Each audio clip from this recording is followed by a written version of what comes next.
David left Gath and ran away to the cave of Adullam. David's brothers and relatives heard that David was at Adullam and went to see him there. Many people joined David. There were men who were in some kind of trouble, men who owed a lot of money, and men who were just not satisfied with life. All kinds of people joined David, and he became their leader. He had about 400 men with him. To the director, to the tune of Don't Destroy, a miktam of David written when he escaped from Saul and went into the cave. God, be merciful to me. Be kind because my soul trusts in you. I have come to you for protection while the trouble passes. I pray to God Most High for help, and He takes care of me completely. From heaven, He helps me and saves me. He will punish the one who attacks me. God will remain loyal to me and send His love to protect me. My life is in danger. My enemies are all around me. They are like man-eating lions, with teeth like spears or arrows and tongues like sharp swords. God, rise above the heavens. Let all the world see your glory. My enemies set a trap for my feet to bring me down. They dug a deep pit to catch me, but they fell into it.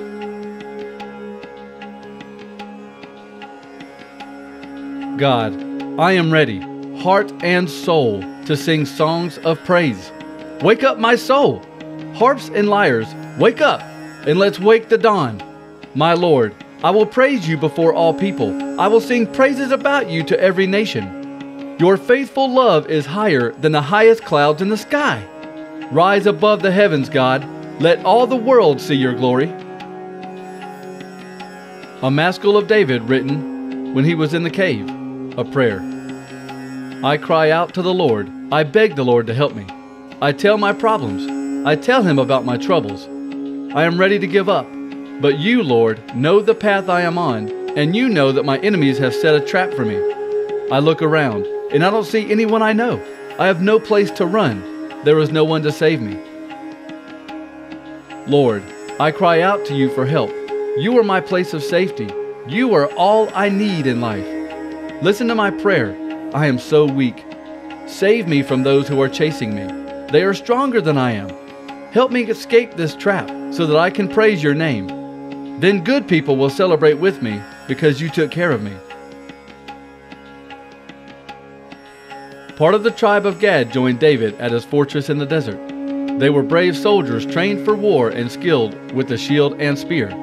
They looked as fierce as lions, and they could run as fast as gazelles through the mountains. Ezer was the leader of the army from the tribe of Gad. Obadiah was the second in command. Eliab was the third in command. Mishmannah was the fourth in command. Jeremiah was the fifth in command. Adai was the sixth in command. Eliel was the seventh in command. Johanan was the eighth in command. Elzabad was the ninth in command. Jeremiah was the 10th in command. Machbani was the 11th in command. These men were the leaders of the Gadite army. The weakest from that group was worth 100 men, and the strongest was worth 1,000 men. They were the soldiers who crossed the Jordan River in the first month of the year, when it was flooded over its banks. They chased away the people in the valley who were on both sides of the river. Other men from the tribes of Benjamin and Judah also came to David at the fortress.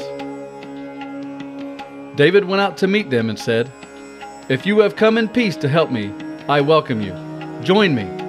But if you have come to spy on me when I have done nothing wrong, may the God of our ancestors see what you did and punish you." Amasai was the leader of the 30 heroes. Then the Spirit came on Amasai, and he said, "We are yours, David. We are with you, son of Jesse. Peace, peace to you. Peace to those who help you, because your God helps you." So David welcomed these men into his group and put them in charge of his troops. David left Adullam and went to Mizpah in Moab. David said to the king of Moab, "Please let my father and mother come and stay with you until I learn what God is going to do to me." So David left his parents with the king of Moab. They stayed with the king of Moab as long as David was at the fort. But the prophet Gad said to David, "Don't stay in the fort. Go to the land of Judah." So David left and went to Hereth's forest. Saul heard the report about David and his men while sitting under the tree on the hill at Gibeah. Saul had a spear in his hand. All of his officers were standing around him. Saul said to his officers who were standing around him, "Listen, men of Benjamin, do you think the son of Jesse will give you fields and vineyards? Do you think he will promote you and make you officers over 1,000 men and officers over 100 men? No, but all of you are plotting against me. None of you told me about my son Jonathan and the agreement he made with the son of Jesse. None of you cares enough about me to tell me that my own son Jonathan encouraged David to turn against me and attack me. And that is what David is doing now." Doeg the Edomite was standing there with Saul's officers. Doeg said, "I saw Jesse's son at Nob. David came to see Ahimelech, son of Ahitub." Ahimelech prayed to the Lord for David and gave him some food. He even gave David the sword of Goliath the Philistine.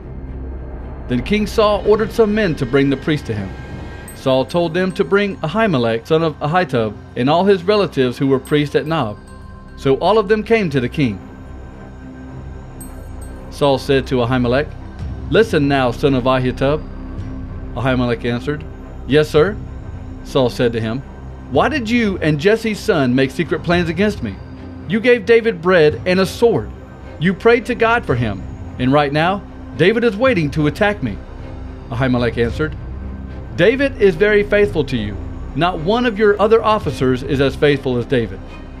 He is your own son-in-law and the captain of your bodyguards. Your own family respects David."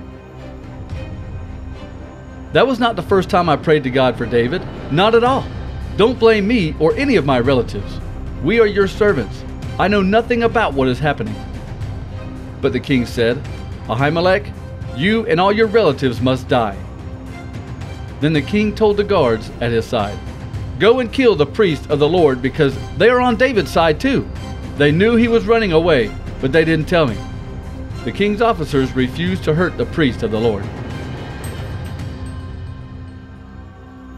So the king gave the order to Doeg. Saul said, "Doeg, you go kill the priest." So Doeg the Edomite went and killed the priest. That day he killed 85 men who were priests.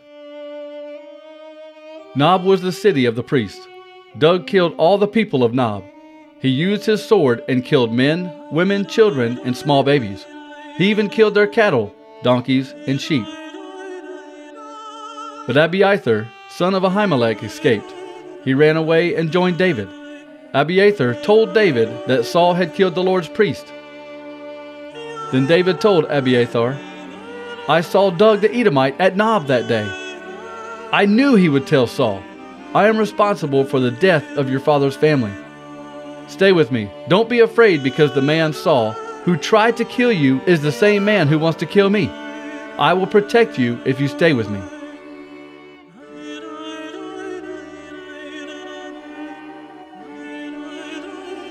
To the director, a maskil of David written when Doeg the Edomite went to Saul and told him, "David is in Ahimelech's house."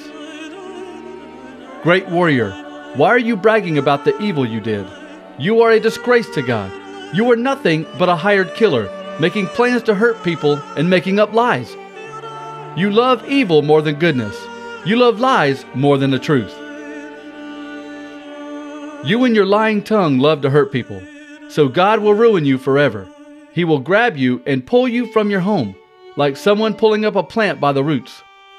Good people will see this and learn to fear and respect God. They will laugh at you and say, "Look what happened to the warrior who did not depend on God. That fool thought his wealth and lies would protect him. But I am like a green olive tree growing in God's temple.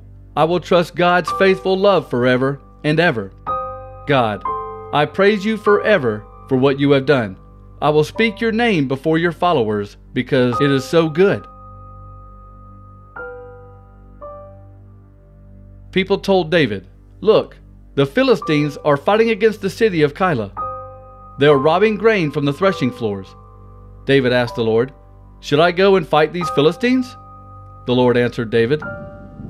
Yes, go attack the Philistines. Save Keilah. But David's men said to him, Look, our men are afraid here in Judah. Just think of how afraid we will be if we go to Keilah, where the Philistine army is lined up and ready for battle. David again asked the Lord, and the Lord answered David, Go down to Keilah. I will help you defeat the Philistines. So David and his men went to Keilah. David's men fought the Philistines. They defeated them and took their cattle. In this way, David saved the people of Keilah. When Abiathar ran away to David, Abiathar took an ephod with him. People told Saul that David was now at Keilah. Saul said, God has given David to me. David trapped himself when he went into a city surrounded by a wall with gates and bars to lock them. Saul called all his army together for battle. They prepared to go down to Keilah to attack David and his men. David learned that Saul was making plans against him. David then said to Abiathar the priest, Bring the ephod. David prayed, Lord, God of Israel, I have heard that Saul plans to come to Keilah and destroy the town because of me. Will Saul come to Keilah? Will the people of Keilah give me to Saul? Lord, God of Israel, I am your servant. Please tell me. The Lord answered, Saul will come. Again David asked, Will the people of Keilah give me and my men to Saul? The Lord answered, They will.